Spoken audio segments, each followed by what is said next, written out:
I would say majority of my family didn't believe me in the beginning, because when I got into it, I was going to college. I was going to go to Golden West, and I told my mom, I was like, I don't want to do school anymore. And she like about died, dude.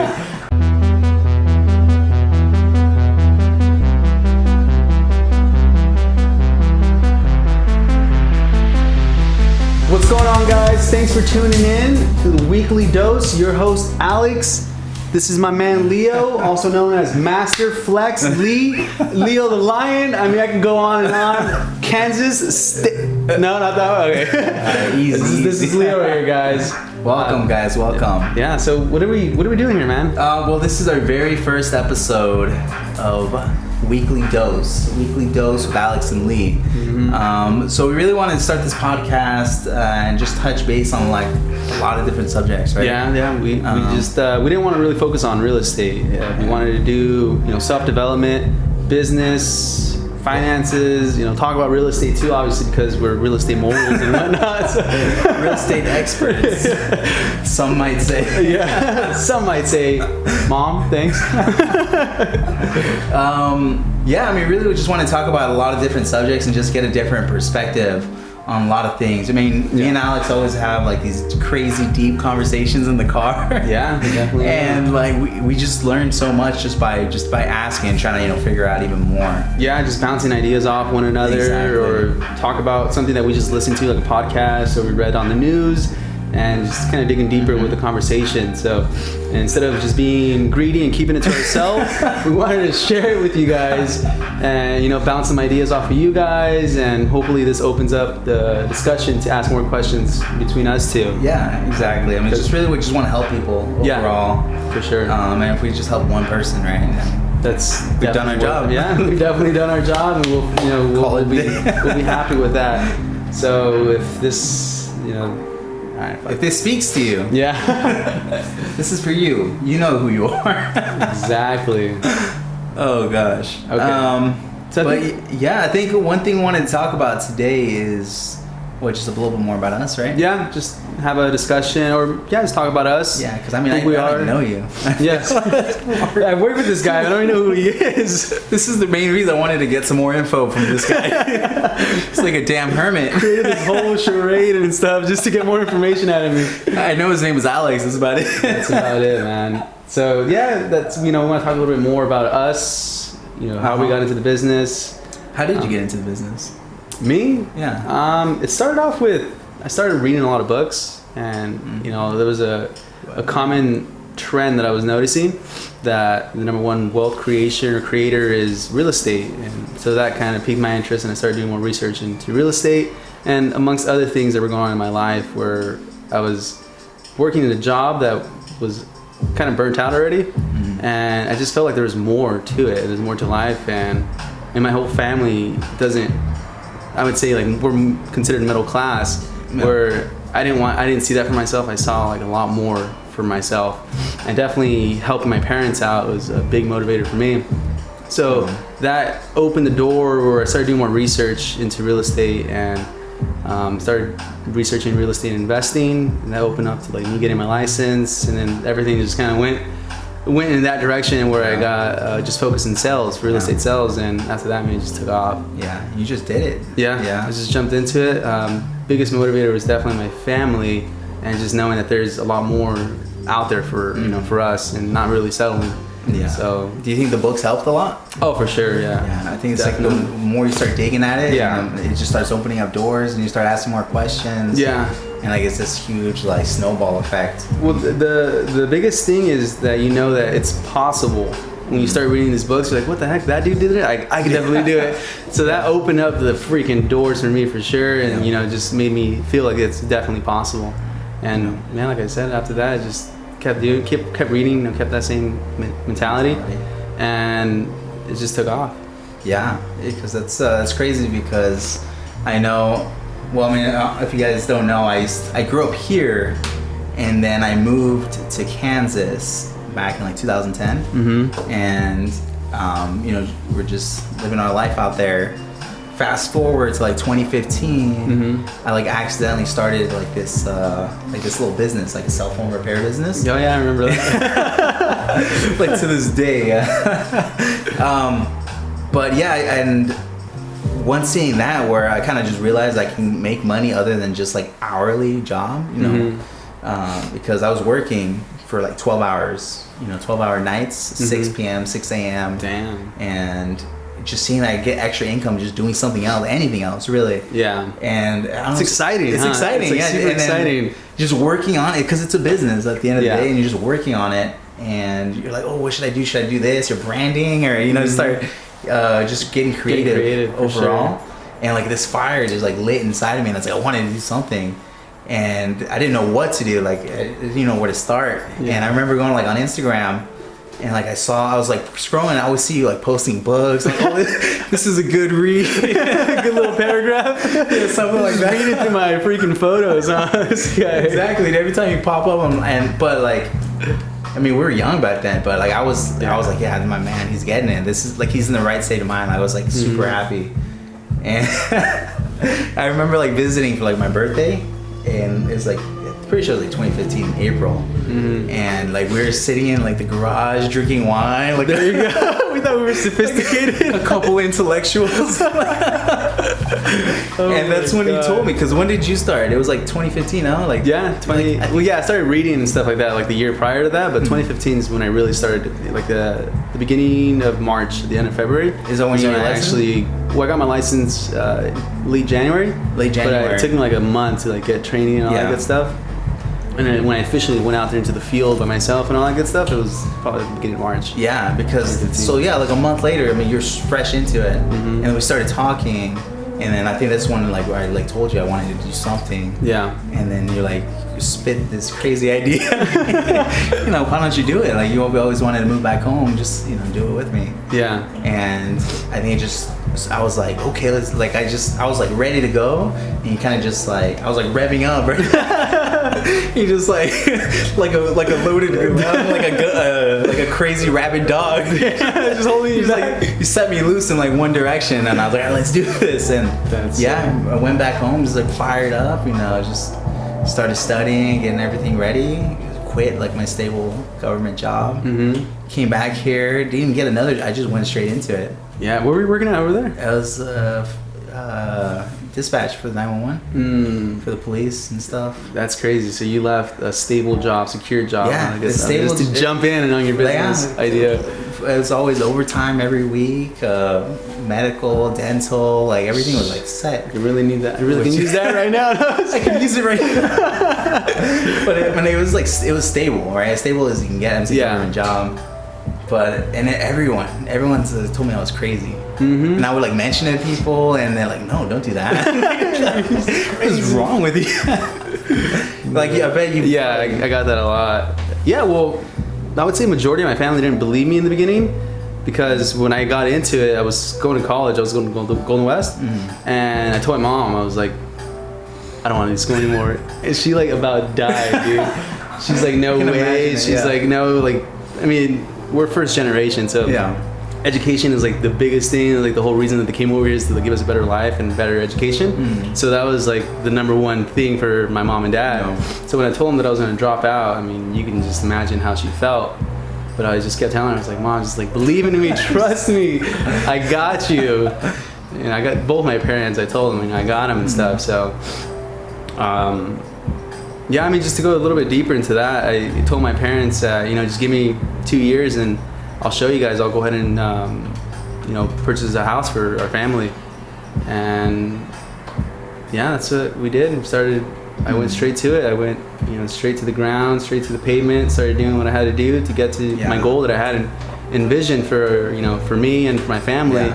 And that's definitely another thing too. Exactly. Is speaking your goals into existence. Basically, is putting it out there into the world so the world can hold you accountable, and then it just keeps getting ingrained in your mind. I mean, I tell everyone, like, share your goals, write your goals, just keep constantly thinking about them, because believe it or not, after 2 years, I was able to save up enough money to put a down payment on the house for my parents, and now they have a house here in Garden Grove.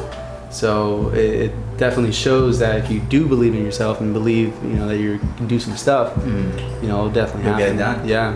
So. Yeah, that's exactly what you did. I mean, this guy was like a robot, dude. Yeah. Like he had this goal like set, and like he was just going at it, you know. Yeah. And it's like just seeing that is like inspiring in itself. Yeah. I mean, shoot.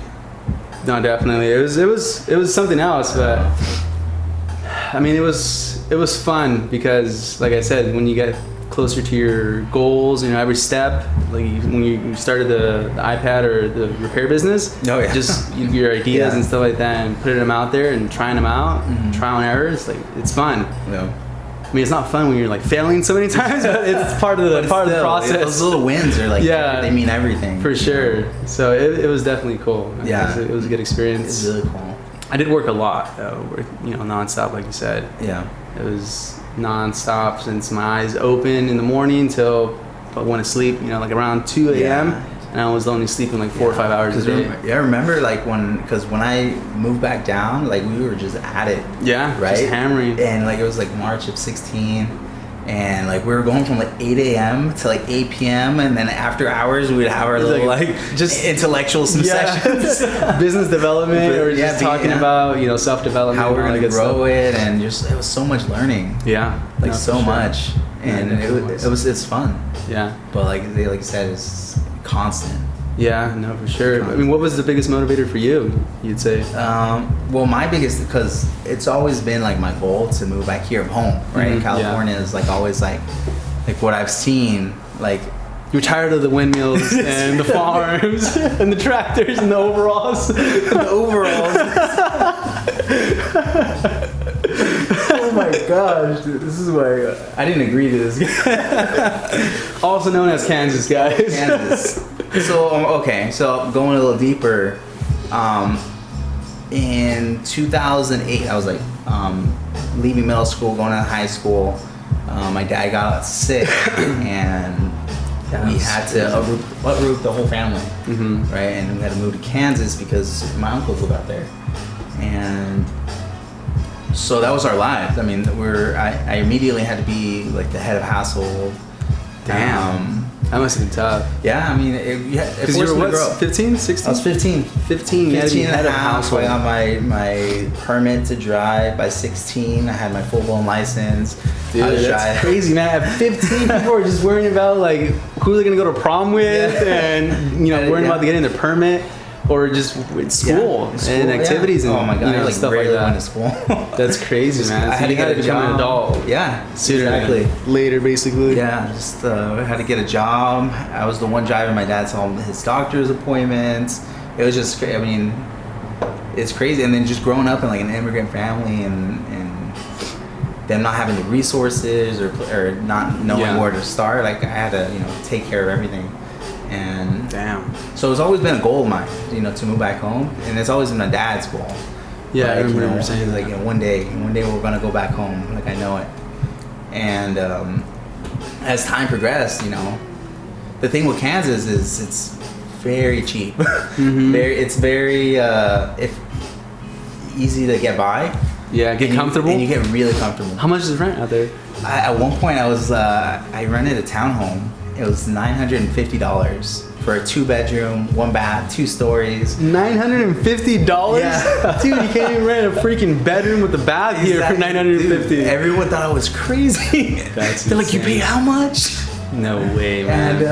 And yeah, like in my mind, I was like, I can't even get a studio, dude. Like for that much. I mean, I'd be lucky to rent a room from someone's house. Yeah. For that much. So I mean.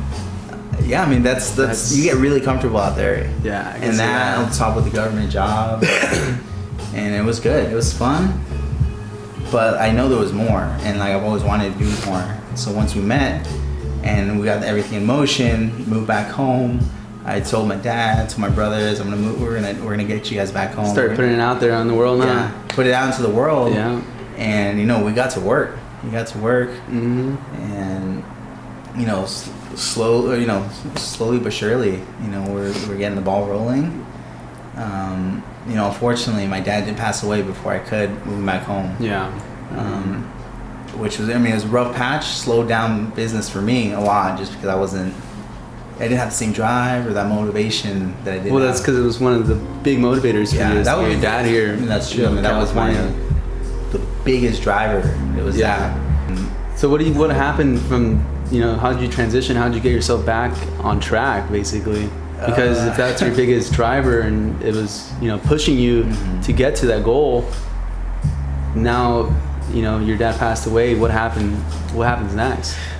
Well, I had to hit rock bottom. I had to hit it. I mean, I think it's hard overall for anyone to go through it, right?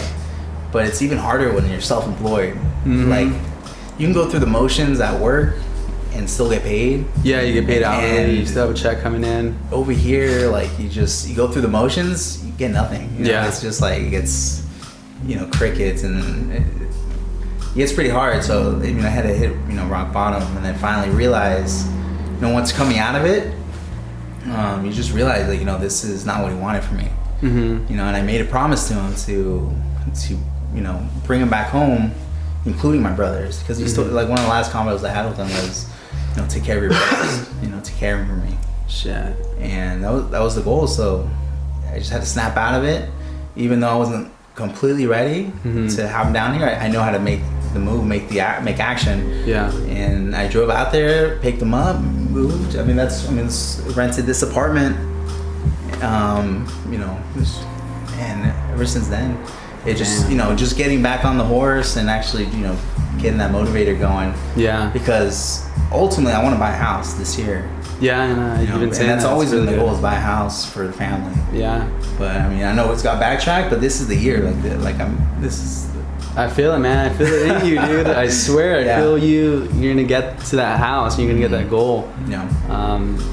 Like we said before, there's nothing holding you back besides yourself.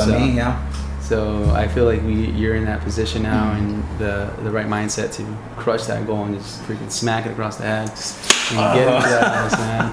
So you guys are watching, hold him accountable, send him DMs, check in, see how he's doing it in 2020. If he's on track. It's out there. Just gotta cut back on the Mexico trips. Yeah, I gotta cut back on the cervezas and tacos, man. Yeah, that's some big stuff, and I appreciate you sharing that with with us and everyone that's watching. I know it's not easy, but I feel like we said, if we're able to help someone get through that rough patch that they're going through, something similar, we definitely did our jobs, or we if it's just that one person. Yeah, and everyone goes through their own hardships, and for sure, everyone has their own truths and their own, but it all takes. I think it's just reflecting on yourself, because that's what. Because you hit a moment when you just kind of just don't care about anything. Yeah. But then once you kind of just think about it, and where you stand, it all circles back. The only person holding you back is you. So if you really want to get there, you'll figure out a way to get there. Yeah. But everyone has to hit that hit that rock bottom moment. Who knows? It could be a rock bottom, could be for a year. You never know what rock bottom is. You just realize it once you're in it. You wake up one day and be like, dude, this is enough. I don't want to do it anymore. There's more for me. There's more, opportunity out there, growth, whatever the case is. But you need to realize it yourself. Be aware of that. Exactly. So that's good that you were able to grasp that yourself, because no one else could do it for you besides yourself. So it takes a different person, man. It takes a different person. Oh yes. It's exciting though. Yeah. So this is definitely going to be a really cool year. Really. We're really excited about all the things that are going on in our personal lives, that's going on in our business, all that good stuff. I think this podcast is gonna be pretty cool. Yeah, no, I feel like this is gonna be a good thing to share with people, and just have discussions between us two, sharing it with the world. And hopefully they're engaging with us, so we can keep this going, because we definitely need your guys' vibes and energies to keep the show going. Because if not, we're just gonna be two Mexicans up here having a discussion with just nothing. So we need your guys' participation for sure. Yeah, no, if there's anything that you guys have any questions about, or just interested about in general, just anything. It doesn't just have to be real estate, like we said, right? We both we invest a little bit here in the stock market. We know about investments. We've been working with investors. We know about finances. We know how to save money. We know about credit cards. We all have credit cards, so you can just ask us a bunch of questions. If it's about self-development, we both are pretty well versed in that. We both read a lot of books, so we can have a discussion with people and ask us some questions. Yeah. Just look at us as a go-to resource for pretty all facets of life or facets of life, whatever. Exactly. Not just real estate. But do keep us in mind for your real estate, right? Buying or selling. We're definitely your go-to realtors. Exactly. This guy's got a wedding to pay for. I got a wedding to pay for, guys. I just got engaged December 2019. So send me all your family and friends because now I need to pay for a wedding. There you go. And then Leo has to save just enough to buy that house. Keep the payments nice and low. So you guys got to help us out. Yeah, we'll help you out more though. Yeah, we'll definitely help you guys out a lot more though. For sure. One thing what we're big on too, just so you guys know, like we're super like value driven. I mean, I like despise people that are super pushy. Yeah. And like they, like what is it called? Chicken hole corner? Just corner you? Corner you into the, yeah. And then Corner. It's a game, dude. It's like a beer game or whatever.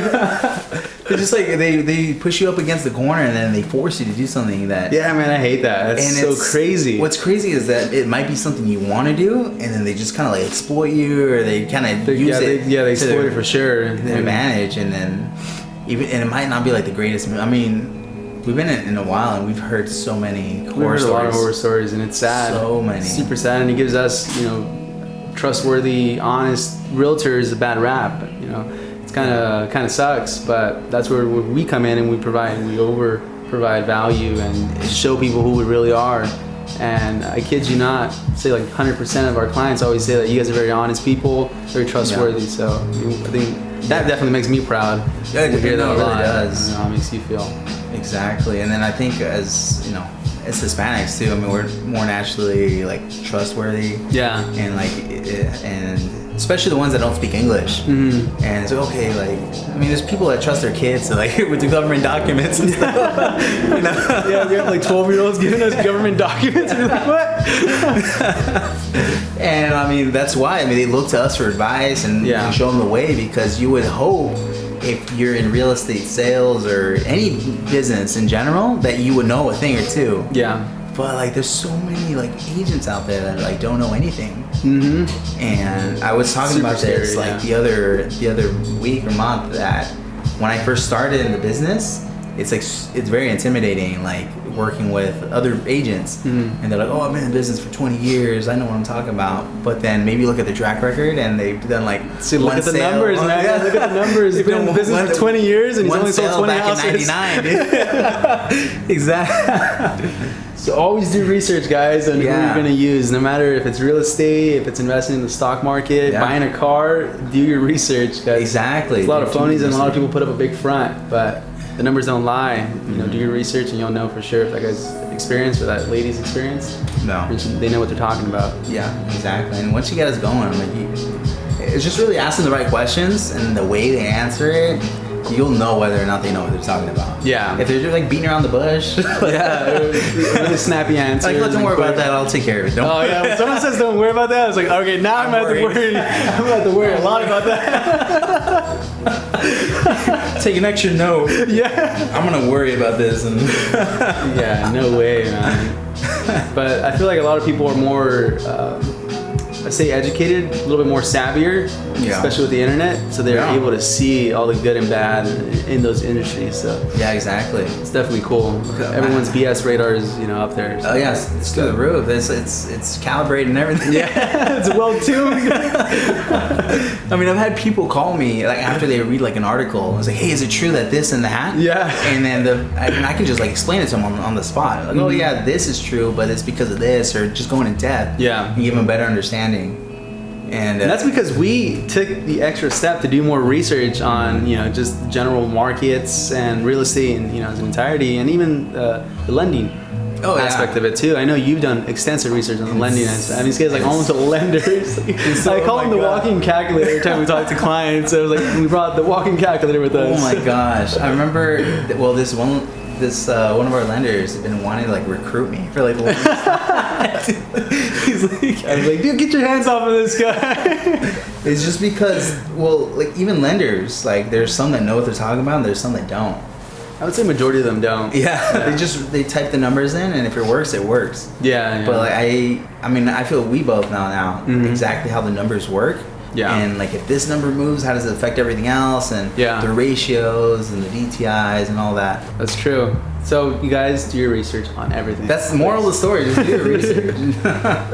Or come to us. We'll let you know exactly how it is. No, that's one thing I love about us is that we treat our clients like friends and family, and then they end up becoming like friends and family. Yeah, friends and family at the end. Yeah, they love us, and that's like probably the best. And we part. love them, man. Like it's just like do. Reciprocal like appreciation and yeah. I think I just do it for like the house party, the housewarming party. The housewarming party. We just do it for the relationships now. Yeah, that's it. I mean, it's crazy the connections they were able to make yeah. with our clients and stuff. It's really cool. Yeah, honestly. Personally, like growing up, like we had a pretty small family. It was just my brothers and my parents, and like we had like aunts and uncles and cousins, but we didn't have like those functions or get-togethers or stuff like that. And like it was just us. We were just secluded, and just being able to just like join them in this process or see like kind of just tap into their lives for a second. Yeah. And make me just I don't know, that inclusivity or whatever you call it, just like makes me like super happy. Being a part of something. And being a part of something. Yeah. Everyone wants to be a part of something. A lot of stuff. It's gonna be a really cool podcast, guys. It is, man. Yeah, we tried to close this twice already, but the conversations keep going. Yeah, But we're super excited about it. Just bear with us on this episode. Yeah. It's gonna get better. Yeah, we're gonna get more in tune with certain subjects, and we'll probably have some guests stop by. We'll have guests definitely throughout the course of this podcast.